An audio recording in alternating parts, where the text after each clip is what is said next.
So now let's start. So welcome to our coffee talk.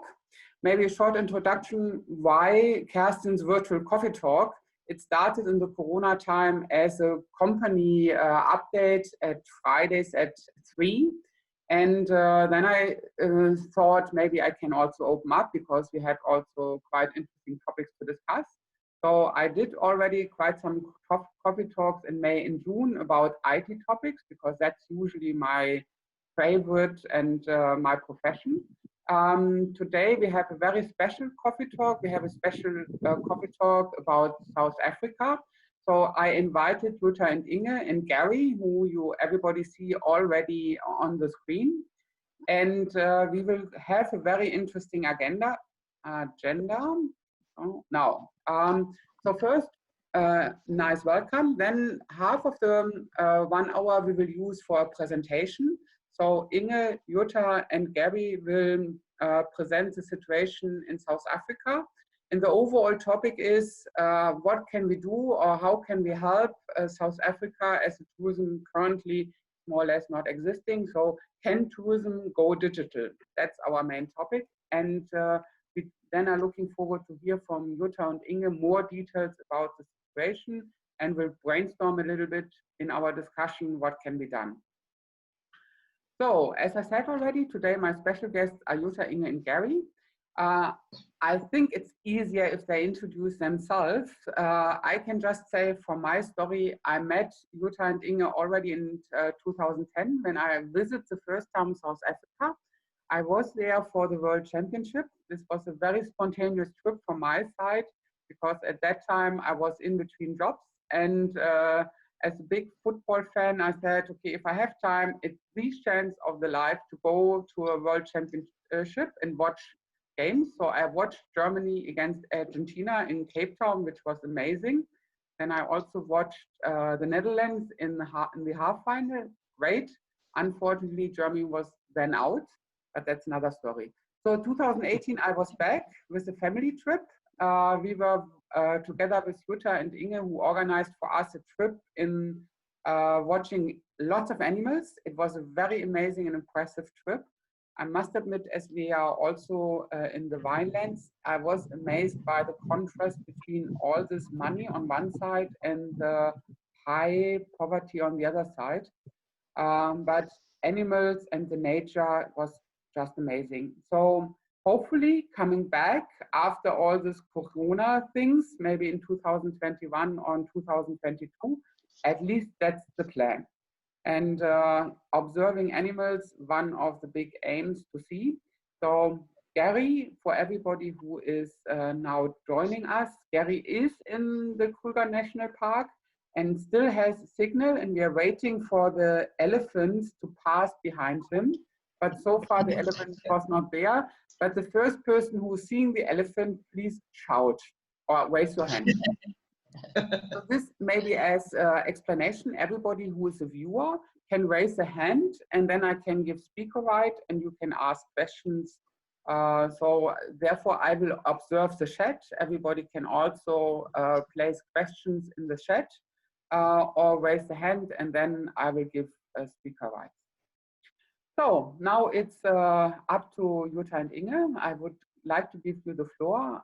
I'm pretty sure first to introduce yourself. And as I have the control over the slides, just give me small signs when I should go to the next one. Thank you, Kerstin. Thank you, Kerstin. Maybe just quickly explain our headlines. South Africa, Mzansi Road, winding dusty path of hope, trying to find new ways. Who's wondering what Mzansi means? It's the local word for South Africa. It actually only means south, but the South African use it to call the country South Africa, Mzansi Road. So you see, we are on a winding dusty path of hope, and but before we go into the topic, we would like to introduce ourselves. So maybe Inge starts. Mm-hmm. Yeah, my name is Inge Niklaus, as you could see. I was a managing director in a big chemical company in Frankfurt. I actually was the first woman director in such a field of business. My specialty was barter trade between East European countries and the rest of the world. The company had an engineering arm, so they actually built plants and we got chemicals out of it. And I had to flog that worldwide. So my main countries I worked for was actually the old East Bloc, Romania, Bulgaria, Russia, and all that. And after the borders opened, I made privatization for the company at the end of that era of the Cold War. And after that, I was transferred from my company to Johannesburg to establish a distribution network for, again, industrial chemicals. So I opened markets in Uganda, in Zimbabwe, in Kenya and Namibia, and of course in South Africa. So, and then I must say, after 25 years of doing that kind of business, I became a little bit tired, and it happened so that I was, for the first time in my life, on a safari in Gary Freeman's camp. And after one night sleeping in a little tent, and the elephant was next to my tent with his big bum, and I was scared. Gary said the next day, I guess that you will never leave South Africa in your life. I said, oh, what? Yes, I'm a New York girl. I go back to my profession. So, but what happened, it really hit me very deep, that African country and its beautiful people, the amazing animals, and the absolute, I lived in many places in the world, but never I felt at home.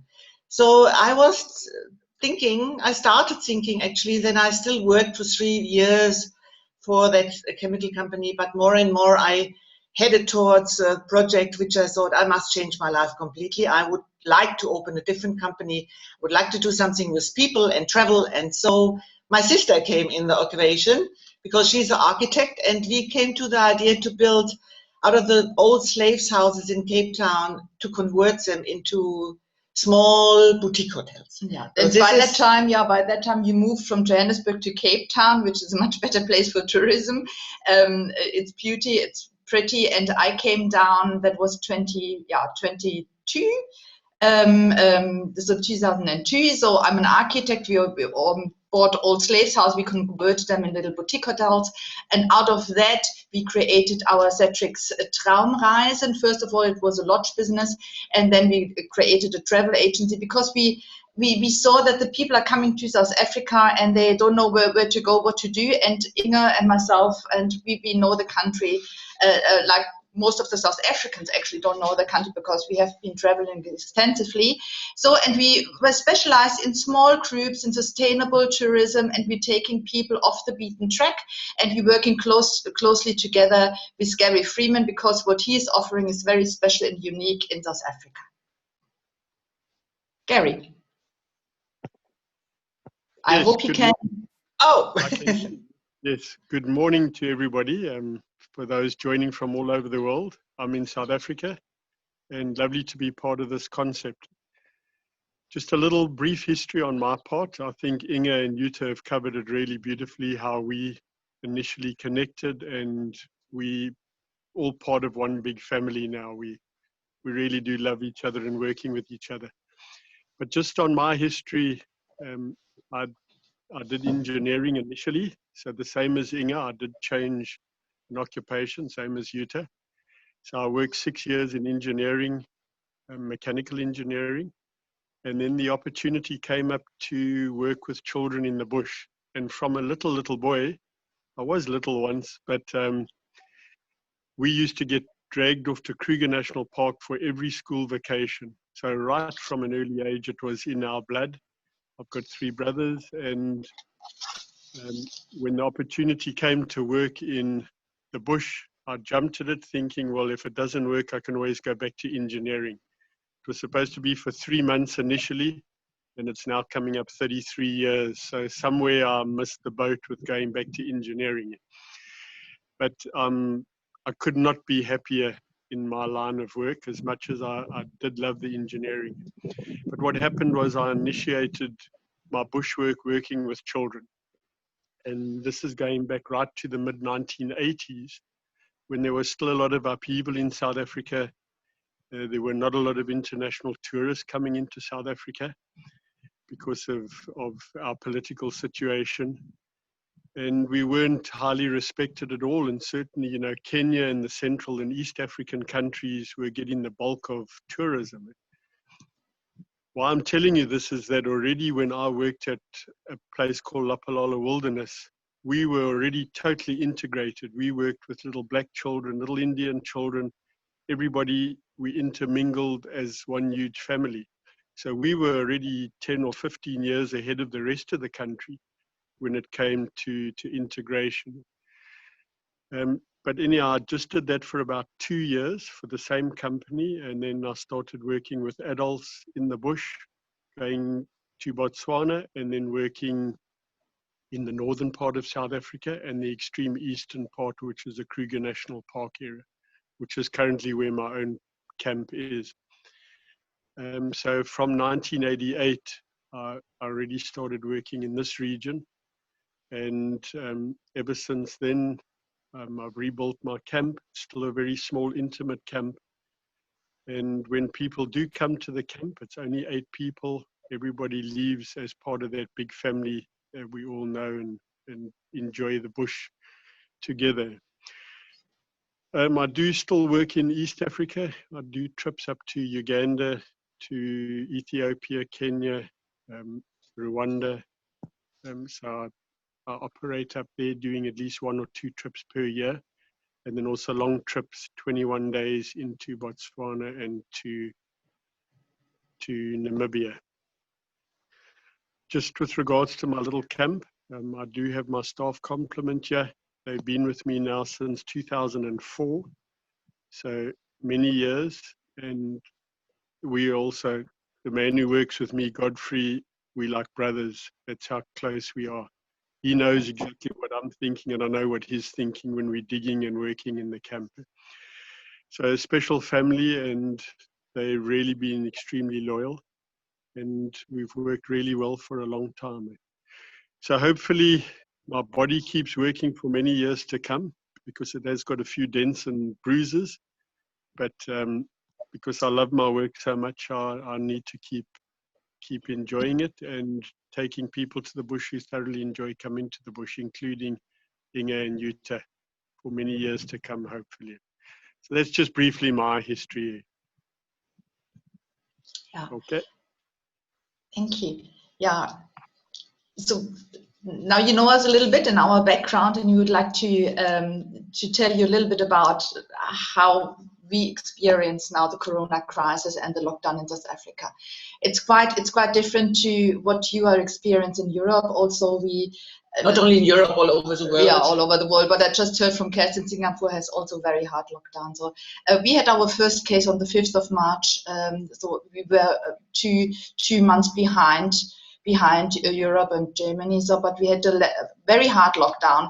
Started on the 27th of March. Nobody was allowed to leave their home, only for essential shopping and searching for medical help. So we were banned at home. So alcohol and cigarette was banned. We had a completely curfew from 8 o'clock to 6 o'clock. That means obviously the whole economy was down. So maybe then it opened a little bit. It was better at level 4. That was May. So Inge mentioned that before. So we were allowed to do a little exercise, to go for a walk or walk the dog, because that was not allowed as well. So now the people could walk their dogs between 6 and 9 in the morning. We couldn't go for a jog, and or the children could go out with their little bicycles, but only from 6 to 9 o'clock in the morning.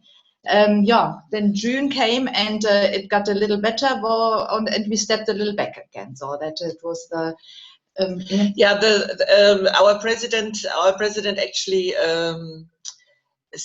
told us that we have to have that hard lockdown, because they have to get ready when the big wave will come. When the big infections will occur, we have to be prepared. So that means he stopped the whole economy. Nobody was allowed, as my sister said, to do anything.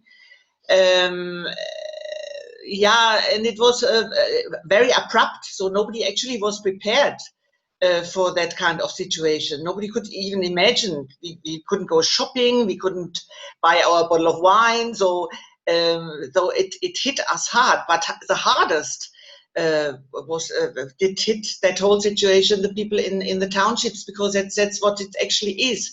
They live in shacks, as we say, that little corrugated iron huts. And from now to tomorrow, they were not allowed to go to work anymore. They were not allowed to move anymore. They were told to keep social distancing, what they never heard. They didn't know what it was. Nobody actually explained anything to them, really. So that was quite an uncertain situation in the beginning. And yeah, and one must say, so it was necessary to put a hard lockdown, that we must say, and we were very thankful to our president at the beginning that he did it, and they implemented the hospitals in Western Cape. We are quite well off. So in other parts of South Africa, it didn't work because, as most of you all know, we do have a problem with corruption in the government. But still it was necessary. And one must also take into consideration that the people are not as well educated as in Europe. So that means they will not understand a PowerPoint presentation like that, where you can explain them what is the virus and how you have to behave and how you have to protect yourself. It is quite difficult for the people to understand. They do have traditional leaders which are doing a good job. The traditional leader is the chief of the clan, and but it's not enough. So it's if you're going to, even after with all the regulations which are still in place, if you're going to the townships, nobody's wearing a mask. They don't keep social distance. They can't, because they're living in the shack with 10 people. So how will you keep social distancing if you don't have space to take stay apart from each other? Also, I think what was extremely difficult, that our President Ramaphosa, which I consider he's a very good president, inherited a very corrupt system.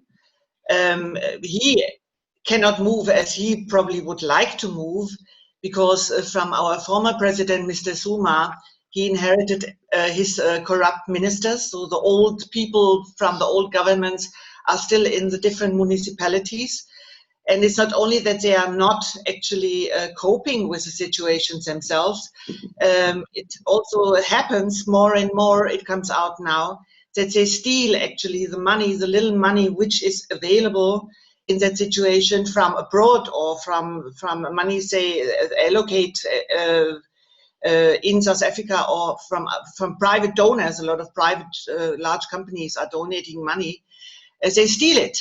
And they steal from the poorest of the poor. One must understand that South Africa is a very clan-orientated country. So we have 14 different tribes in our country, and one traditional leader is looking after his tribe, the other one after the other one.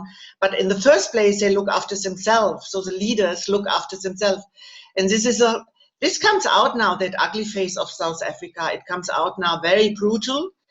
And we, as private entrepreneurs, small or big, we try to work against that.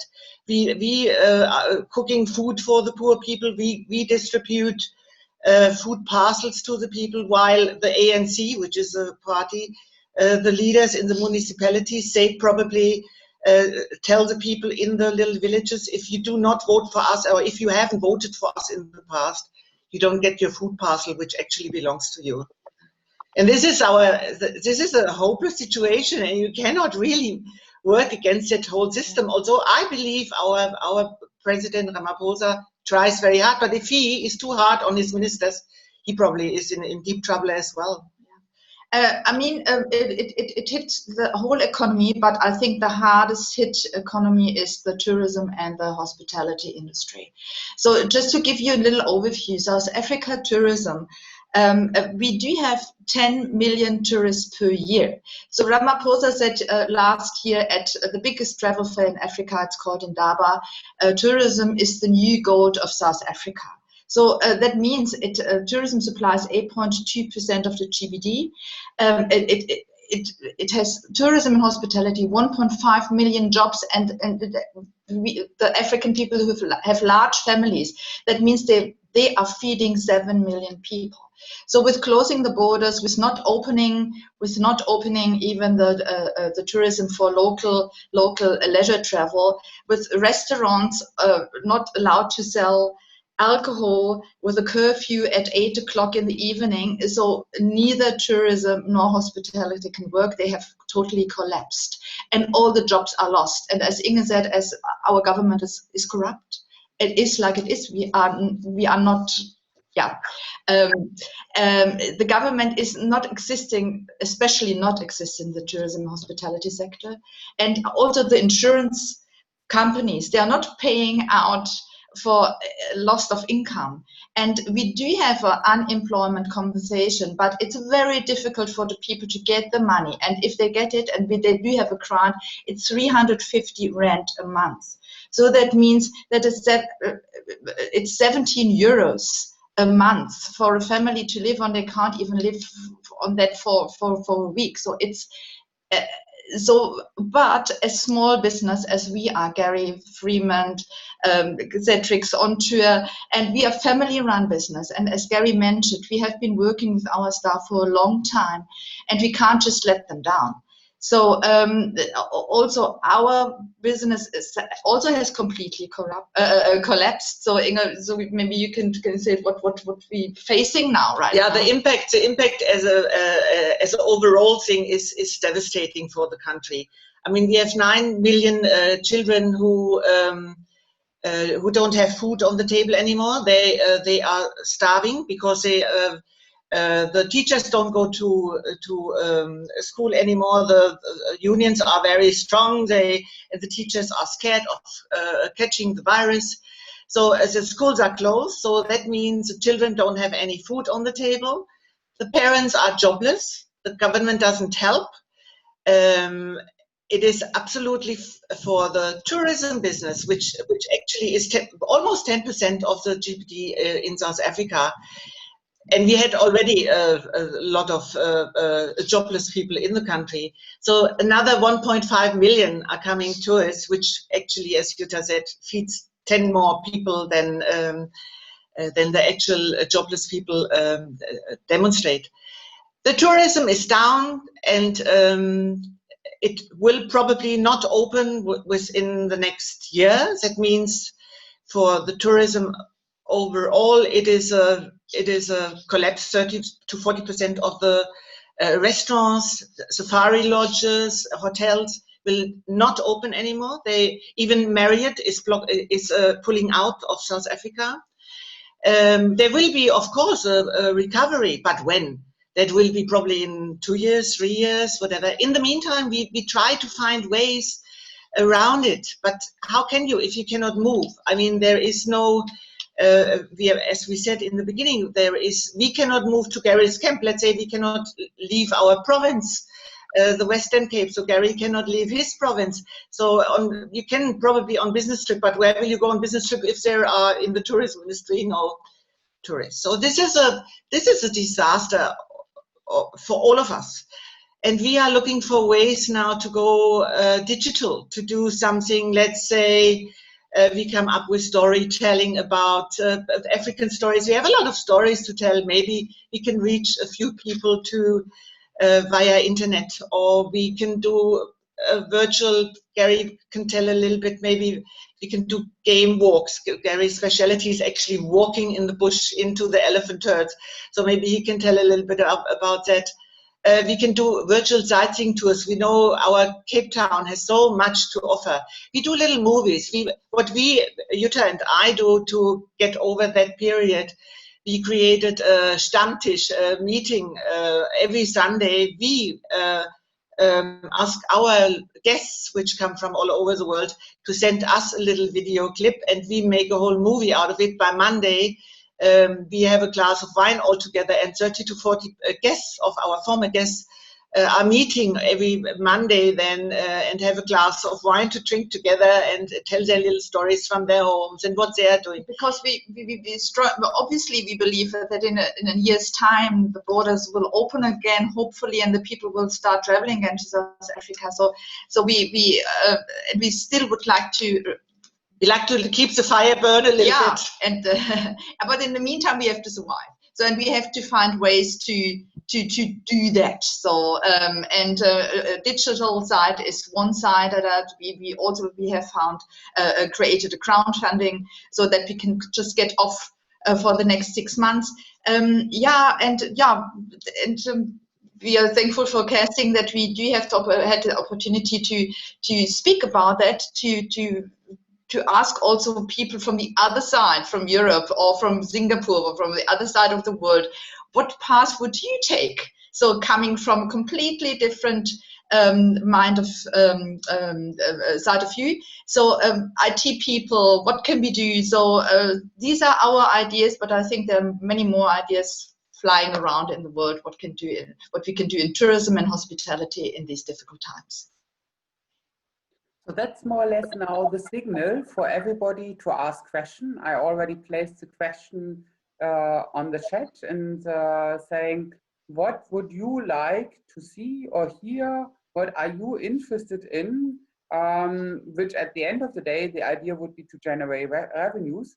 I already shared with Jutta and Inge a platform, because Airbnb is nowadays not just offering housing, but they're also offering experiences. So you can book, for example, a cooking course with a Moroccan family virtually, and therefore all these ideas are on the list and saying this would be maybe virtual courses which could be offered, where people are paying a small portion, like if I correct on Airbnb, like a cooking course is 5 or 10 euro for a course. And there the question is to everybody also now joining our call, what would be interesting? I guess what I think as a company event, I would always finding it is interesting to have South African cooking to learn more, or having a bushwalk with Gary. I guess the only limitation is currently our internet, but yes, this might be ideas. I still don't have any ideas. I can just say, Vlad, you are usually the person with the most questions. Now the floor is yours.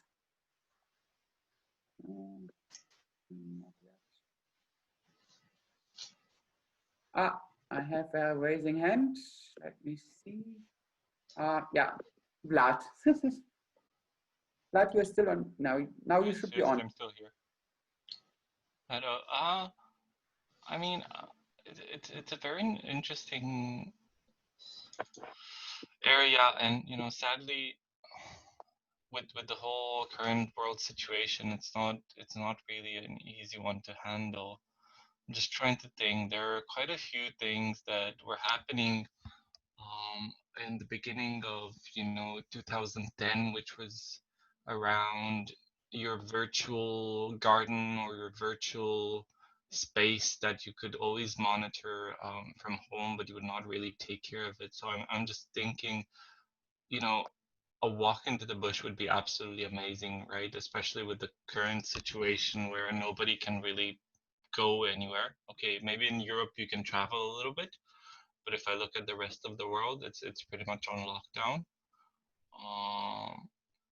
So in Singapore, you are also still in a full lockdown, aren't you? Well, I mean, it's not a full lockdown, but it's only a city, so there's not much else to visit. There's no elephant. Yes, no, we have baboons, but that's about all. Oh. But yeah, I mean, I think virtual tours would be absolutely amazing.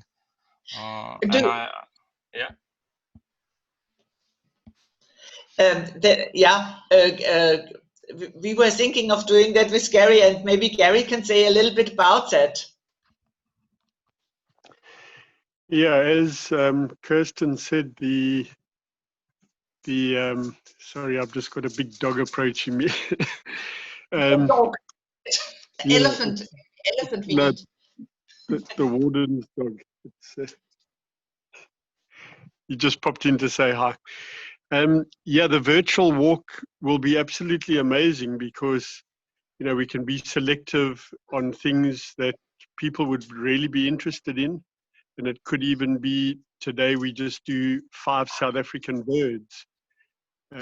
pick out really interesting birds which may or may not link up with European birds, but just give a little brief history on them. So that could be one specific topic on a virtual walk. So we would be out in the bush. Whether we see the bird or not is still not the critical thing. But the same would apply. Each day we could have a specific topic that we cover instead of just a haphazard, try this, try that. So one day we could just discuss the animal tracks on the ground, or we could discuss even their droppings. I mean, people say, why do you want to look at the poop of an elephant? But that tells you a lot about the animal, what it eats and everything else. So there's lots of different aspects. We could do insects. We could obviously do the big mammals. So each of those could be a specific topic, and some days we could intermingle them. So there's just a huge amount. I'm still learning. It's just a big puzzle. So even after 30-something years, there's still things that I suddenly discover, a new butterfly, and then you've got to go and read up about it, and then try and log it on the hard drive back in the head, which is already full. But yeah, there's a tremendous amount to do just in and around my camp area. But obviously the critical thing would be, once again, being able to link, because being out in the bush, that's always the big issue. So maybe some pre-recorded things could also be done, and then posted. Sorry to interrupt, but you know, as Inge said earlier, the bush is not a zoo; it's unpredictable. So, and the jokes we just made, so maybe the elephant is passing by, so that happens. Even if the topic would be on birds or so, that there could be the elephant or a huge herd of buffaloes, or a hyena who eats your toilet. So we know best because we have taken our guests to your little camp for nearly 20 years, and they couldn't imagine what they experience in your little camp by just walking through the bush. And you think, even if you just manage to do 5 kilometers, you don't have to walk a marathon in the bush to see something. It's a vast majority of a variety of lots of little and big animals, so and they are there and they're just coming, so it's very interesting. So and taking people on a virtual bushwalk, I think that's something very special, and that will fill their hearts a little bit with the African sunshine while they're sitting in lockdown in Singapore or wherever in the world. Jutta, I have 2 people having questions. Yes. One, I gave speaker right to Robert. So I'm not sure, Robert, if you are now online. I am. Ah, perfect. Yeah, then I have another question, but let's first listen to Robert. Yeah, it's just, I don't know where did I read or hear it, but there was an idea that you can actually hire somebody to hike for you. So this person would have a panorama camera or a 360 degrees camera on his head, and he would get the instructions through a speaker or through a mobile app, and then you can really hire these people to hike, and you can just say this person that check out that tree, go closer, talk me about this kind of bush or plants, or talk me about the animals, or let's go to the left, let's go to the right. And yeah, I guess it's not cheap, like then you really occupy a person for yourself, but I think that in certain contexts it can be still fun, especially for people who cannot walk anymore, or they are just too old or don't have the money, but they would be curious to have this kind of personalized trip or guiding, because I think it's just this pre-recorded stuff and static images like in Google Maps, it's not so much fun anymore. Yep. That's true, yeah. Yeah, thank you. Yes. And yeah, that's a very good idea. Then I have another question. There is the question, what about the domestic tourism? Maybe, so in Europe, everybody staying home and doing holidays in their hometown. But I guess this is also limitations in South Africa. At present it is, but we are very hopeful that this situation will change quickly, because we down here, we are hoping, I mean, specifically for Jutta and I, down here in Cape Town, that when the borders open, which the domestic borders, when we are allowed to move freely again in our own country, which is at present not the case, that the people from especially Johannesburg are coming down here. They love Cape Town because Johannesburg, as you know, it's not a very attractive city. It's very violent. It's a hub of the business, but the people want to get out of it. They want to go down to the sea, and they want to enjoy our open air markets by like we do in our catering arm. Yes, we are hoping for them, and still Johannesburg people have a little bit more money than other people, but a lot of them have lost their jobs as well. So the buying power is simply not there anymore. For local people, it's going to be more and more difficult to actually spend money. This is I just on my way to Jutta this morning. I have to go about 5 kilometers down the road with my car. We saw about 100 people digging in garbage tons to dig for food. So this sight we never seen in our city. I mean, it's as Kerstin said in the beginning, there is a big discrepancy between poor and rich, but this is really the fault of the former government because they did not invest in schooling, in education. So this hits back now badly. And if now all these uneducated people do not have a job and the only breadwinner is not coming to work because he doesn't have transport or whatever, so this is a disaster. The buying power is not there. Yes, the hardest hit, I think, is up where Gary is, in Mpumalanga and Limpopo. That is where the most safari lodges are. And they completely rely on overseas guests. I mean, one safari, the big safari lodges, they have about 50, 60 staff. The people from overseas, especially from America, who pay $3,000 for one night, they simply don't come anymore. So what do you do with all that jobless people? 60% of the people who live up there near Kruger Park area, they are employed by the parks. So what is it? What is the alternative? So local people can definitely not afford to go on a safari like it's structured for overseas tourists. I have given speaker right to Michael. Michael, do you hear me now? Or can you say something?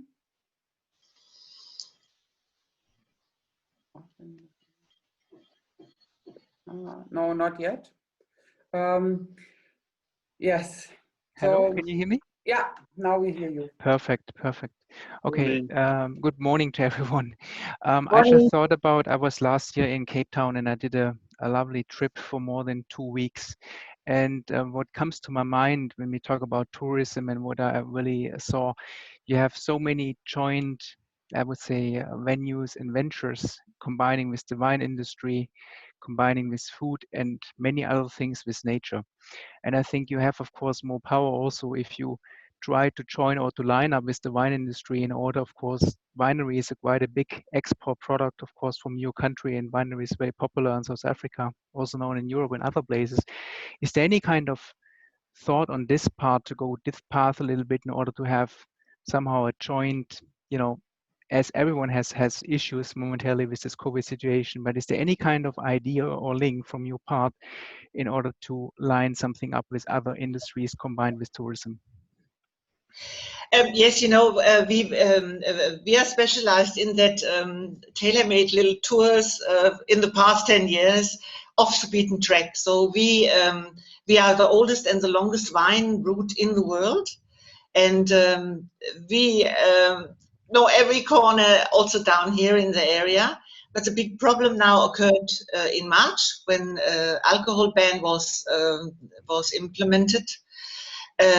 The wine industry was shut down first, so no alcohol. We don't have any alcohol. We are not allowed to buy any alcohol, and the wine industry is not allowed to export in the beginning. They were not allowed to export. Okay. So they lost actually their orders in Europe, where there is their biggest market for the export. They lost their orders and they lost billions of export in the wine industry. So also here, 30% of the wineries are destined to close their doors forever, so especially the small ones, not the big ones like Anglo-American or the big ones like Boschendal, and the big ones will probably survive somehow because it's private initiatives from big companies, but the small ones will definitely suffer. Now the wine industry is open for export again, or was open for export again, but obviously they were late in delivery because no ship has left the harbors. So the wine was sitting there. The people cancelled their contracts in overseas. Now they have to reinvent the whole export thing again. And we are still not allowed to go to any wine estate. I mean, you can go now and have a burger, or you can have some beautiful food, but they are not allowed to serve you a glass of wine with it. So, and our minister, Plala Suma, she is actually responsible for that law she made without getting the constitutional right said that this is actually not happening, but it is happening. So since 4 months, the wine industry is down on their knees, and I cannot see how they will pick up again. But our idea was also that we have connections to wonderful little wine estates, and we can make a virtual wine tasting, because wine is in Europe. So what we actually would like to implement is we tell all our clients and whoever wants to participate to have a virtual wine tasting, so you can send wine, you can have your wine sent home to your home country in Germany or Switzerland or wherever you are, and the winemaker, the winzer, he will sit here in South Africa and go through the wines with you and tell you everything about what you eat with it, or we can even prepare food before we do the tasting, original South African food with the different wines and whatever. So we have that ideas as well. But will that save we hope to save our people now, because we cannot save the country, but this is our idea to probably make a little bit. Yeah, but interesting that, Michael, that you mention it, because that gives us a little feedback, which is very important, that people are interested in having such experience, having a live wine tasting, broadcasted live from the wine estate in South Africa, and you have the wine in front of you and tasting it in Switzerland, Singapore, London, Zurich, wherever. That's first for me to understand one point. So I understand if you have, you are not allowed to drink alcohol in the country, but does this mean they have not allowed to export all your products to other countries? In the beginning. In the beginning, yeah. And also the ships couldn't leave the harbors. So they destroyed the whole industry, and we still, our Cape Town harbor is running at a 40%. Yes, total. Shut down. Yeah, but why? I don't know. We start making apple wine now from apple juice. I can understand. Yeah, There's definitely a reason. The people here, they do not drink like, let's say, you cannot compare it with Europeans or other countries in the world. The people here are drinking hard liquor, and the people here are poor. So the money, actually, the little money they have, is spent on hard liquor. And when they drink the hard liquor, a lot of these people are getting very violent. And the hospitals were just overwhelmed from the violence when they, in a short windowed frame, they opened that alcohol industry again. And in between that 3 weeks or 4 weeks, I can't remember how they reopened the alcohol in the liquor industry. In that 3 weeks, they were overwhelmed from. Sorry, that's just fire. They were overwhelmed. The hospitals were overwhelmed from the step wounds and the pistol wounds. People came into the, and that's not a new problem. So that we have that problem. It's always the weekends. On Friday, the people get paid. They're going home. They're not spending the money on bread for the children. They're spending the money on alcohol. So they are. Jutta, I can understand. Okay, I understand that you want not people to drink alcohol in the country, but why do you don't allow people to export the product to other countries? That we can't answer because it's not understandable. The whole industry now goes to court, and the whole wine industry goes to court because it's also a big income. What happens now is the black market is booming. I mean, one package of cigarette, which costs maybe a package costs 10 rand, costs now 50 rand. So the truckloads and the tobacco black market and the alcohol black market is booming, and the country loses out on billions on taxes.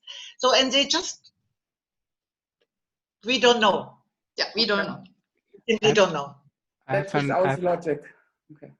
I have another question, if I may put in. If you look on your numbers of tourism, you have 10 million, you said, people, not domestic, people all around the world joining, or let's say coming to South Africa. What is about, in order to get support, also to line up with International Chamber of Commerce, for instance, Southern African German Chamber of Commerce, or Chamber of Commerce in Great Britain, which is aligned with South Africa, also with the United States or with Switzerland? Because if you want to do virtual sightseeing tours, I think this might be also an opportunity to have a lot of interest coming over these chambers. So you could have this also actually used in as a, maybe as a kind of a impact you can provide, and which means, of course, you have also a further platform to go over this with businesses, and then you can, as soon as, let's say, COVID is getting more, I would say, if it's looks like there's a certain path which is then lowering it when it looks more that COVID is getting over, so you have quite a good start, or let's say good hit to start then with quite good numbers. Yeah, but we are because we've been in the country for over 20 years, so we are connected very well with the Chamber of Commerce, but they have now completely different agendas. I mean, they are connecting now the big companies like Siemens and like BMW and Mercedes. They build field hospitals here. They actually do a lot to ease the burden on COVID now. They are not. They also were busy with the people to get the Germans and the Austrians out of the country when the COVID-19 started. So they have a different agenda than looking after us now. But yes, we are connected, and we in the past were supported by them very, very good. I mean, when it came to caterings, when they had functions, or we were invited to do the catering, and not so much on the tourism side, because we are very specialized in, as Jutta said, in small and individual groups. But in the catering business, yes, they did. But at present, it is also internally in the country, it's difficult for them. But Michael, you're right. We do have all these ideas, but we need to have the platform to get them to the people. So the one platform, as Kerstin mentioned, would be Airbnb, but there must be more platforms to spread the word. Yeah. Yeah. Okay. So, are there any further questions? Otherwise, I would suggest then we are moving on, as we still have 5 minutes left. So, now I have so many windows open. Now it's a small summary. So we learned a lot about South Africa and the situation. I must admit, I'm very impressed, especially on the alcohol, and that we're not allowed to export anymore. This is what I have not understood. But okay, that is something, sometimes you don't understand always what is going on. Then I would suggest that afterwards I would at least check company internally, because this wine tasting, I like very much the idea, and I'm pretty sure with Michael, Vlad and others, I would have some people joining, able to do there also a company event on that one, then you can try it out. But I guess the next one which you are asking for is maybe something else, but you should explain it yourself.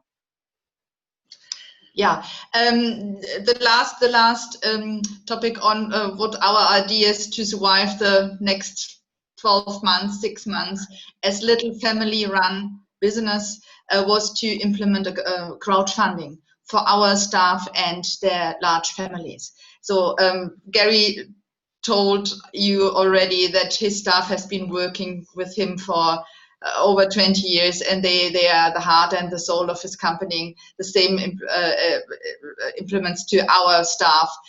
We have staff from Malawi and Zimbabwe, and they are not getting any funds from the South African government because they are foreigners, and they also have been working for us for the last 10 years. So, and they have huge families, not only here in South Africa, they also have huge families back in Zimbabwe and Malawi, which are countries which are poorer, much poorer than South Africa. And you see in the picture, that's not a picture I just downloaded from the internet, that's the mother of one of our staff members with all the, not all the children, with part of the children.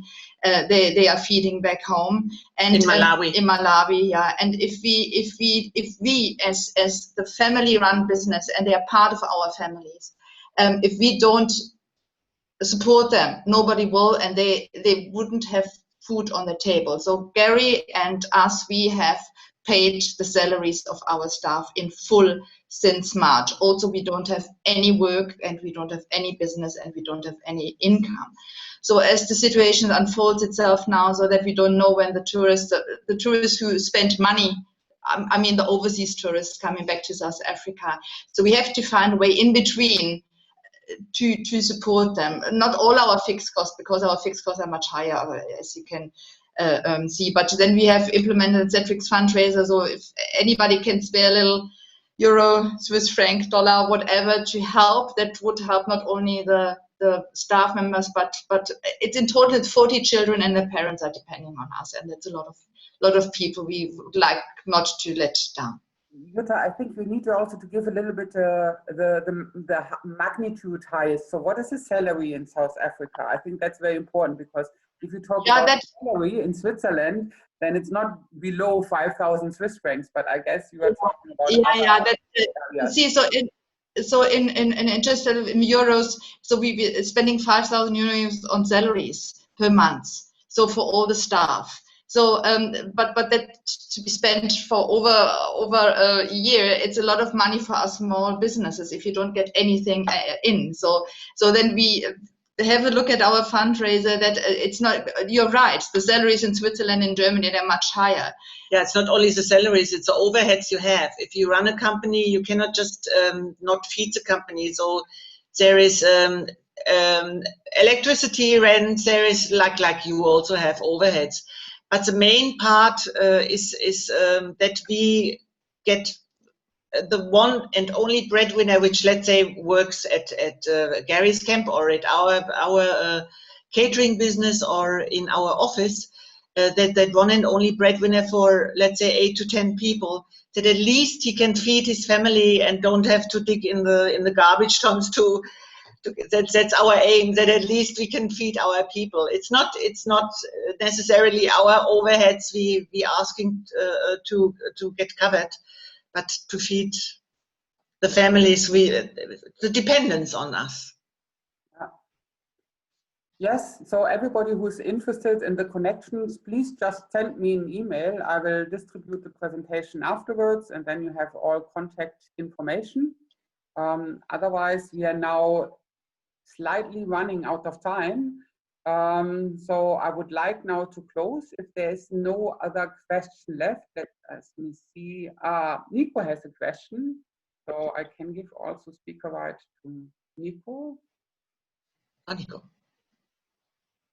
Nico, do you?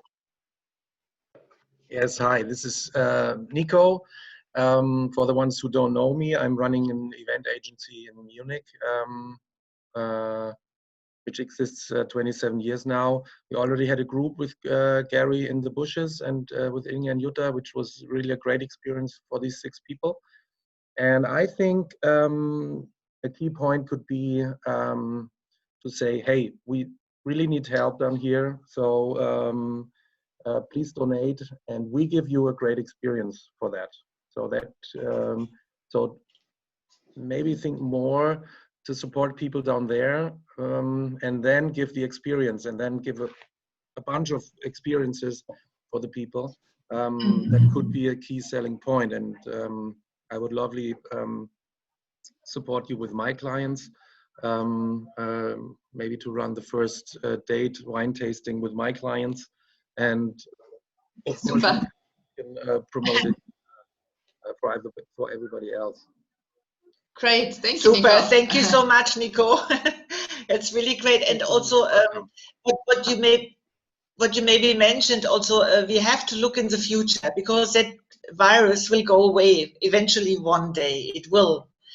And also, maybe we could think of a concept. We thought maybe to tie people already to book a holiday, or have a certain kind of commitment and get a discount on the travel. So we have to think a little bit about that as well. And if an event agency like yours maybe could think, if your business, which might also be very difficult and hard at the time being, if you maybe could also talk with your clients and say, if the borders open, let's go to South Africa and let's have a holiday with Gary Freeman and Inge and Jutta. That would be great. Thank you.